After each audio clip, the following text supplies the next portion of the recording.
के राजा रघुवंशी की हत्या के बाद फरार चल रही थी सोनम, जो कि अब पुलिस की गिरफ्त में है। आखिरकार अब उस चीज से पर्दा उठने लगा है जिससे सोनम दबा रही थी, और ये खुलासा किया है एक चश्मदीद ने। बता दें कि उजाला यादव ये वो चश्मदीद है जिसने सोनम को देखा था, जिसने सोनम को उस रात बनारस कैंट स्टेशन पर देखा था, और उसके साथ 1 घंटे बस में उसने सफर भी किया था जिस रात सोनम फरार चल रही थी। 8 जून की रात बनारस कैंट स्टेशन पर उजाला नाम की एक युवती ट्रेन से उतरती थी, लखनऊ से घर लौट रही थी लेकिन उसे क्या पता था कि उस रात उसकी जिंदगी की सबसे चौंकाने वाली मुलाकात होने वाली है सोनम रघुवंशी से।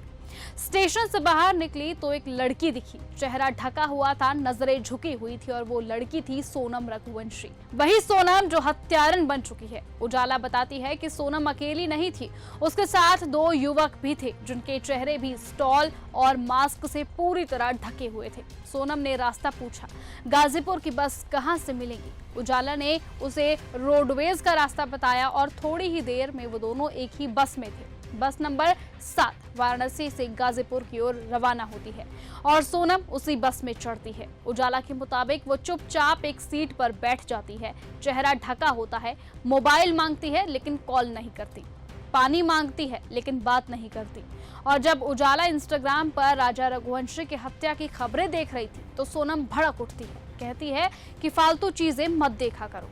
क्या ये प्रतिक्रिया महज संयोग थी या गुनाह की जलती हुई परतों से निकली बेचैनी? रात के लगभग 12:30 बजे उजाला अपने गांव नसीरपुर के पास बस से उतरती है और लगभग 15 मिनट बाद सोनम गाजीपुर के नंदगंज इलाके में एक ढाबे पर देखी जाती है। ढाबे वाले ने पुलिस को फोन किया, सोनम को कस्टडी में लिया गया और फिर शुरू हुआ उस चेहरे की पहचान का खेल। उसी ब्लैक ड्रेस में, उसी ढके चेहरे के साथ वायरल हुई तस्वीरें अब चीख चीख कर कह रही है, यही है सोनम रघुवंशी। वही सोनम जो मेघालय में पति की हत्या के बाद लापता हो गई थी, वही सोनम जो अब कह रही है, मुझे नहीं पता मैं यहाँ कैसे पहुंची। लेकिन उजाला यादव का ये दावा साफ है, वो झूठ बोल रही है। उसने खुद बस पकड़ी थी, उसके पास पैसे थे, वो पूरी तरह होश में थी और 2 अज्ञात लड़कों के साथ थी। और उजाला ने सिर्फ बयान ही नहीं दिया है, उसने राजा रघुवंशी के परिवार से भी संपर्क किया था, राजा के भाई को कॉल किया, सारी जानकारी दी, सीसीटीवी चेक कराने की सलाह तक उजाला ने दी। उजाला ने न सिर्फ सोनम की लोकेशन बताई बल्कि पूरा ट्रैवल रूट, टाइमलाइन और संदिग्ध गतिविधियां तक बताई। और अब सवाल ये है कि क्या सोनम की कहानी झूठ का जाल है? क्या ये मैं पीड़ित हूं कहने वाली सोनम वाकई फरार आरोपी है? और वो 2 लड़के कौन थे जो कैंट स्टेशन पर उसके साथ दिखे थे लेकिन बस में नहीं चढ़े? क्या वो लोग सोनम को छोड़ने आए थे या उसे वहां तक पहुंचाने की जिम्मेदारी उनकी थी? सच अभी भी छिपा है, लेकिन अब उजाला जैसी चश्मदीदों की गवाही से सच सामने आने की उम्मीद है। और एक बात तो साफ है कि जिसने एक हत्या की कहानी को हनीमून ट्रिप का नाम दिया, वो अब धीरे धीरे खुद इस रहस्य का चेहरा खोलती जा रही है।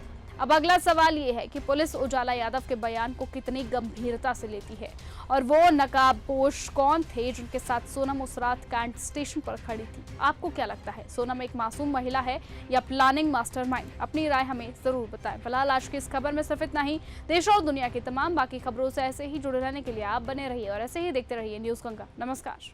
ऐसी ही खबरों को सुनने और देखने के लिए सब्सक्राइब करना बिल्कुल मत भूलिएगा चैनल न्यूज़ गंगा। खबरें अच्छी लगी तो लाइक का बटन दबाना बिल्कुल मत भूलिएगा, कमेंट बॉक्स में टाइप भी कर सकते हैं और हाँ, शेयर करना भी बिल्कुल मत भूलिएगा।